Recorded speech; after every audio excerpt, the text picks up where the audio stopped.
আয়েশা ইসলাম লিখেছেন, যদি আমি না চাইতেও মনে মনে কুচিন্তা আসে, মানে আমি এইসব ভাবতে চাই না কিন্তু তাও ভাবনা চলে আসে, তাহলে কি গুনাহগার হব?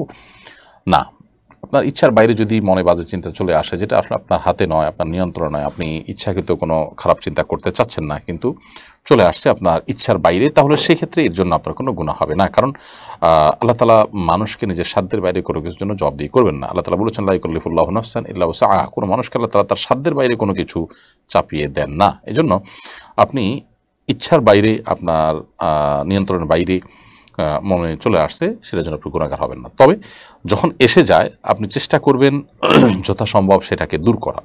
আপনি যখনই মনে করতে পারছেন যে আপনার মনের ভিতরে একটা বাজে চিন্তা আসছে, বাজে জল্পনা কল্পনা আসছে, সাথে সাথে আপনি সেটা থেকে নিজেকে সরিয়ে আনার চেষ্টা করবেন, আল্লাহর কাছে পানাহ চাইবেন। আপনার এই যে চেষ্টাটুকু, এটুকু ইনশাআল্লাহ যথেষ্ট হবে আল্লাহর কাছে আপনার নাজাতের জন্য।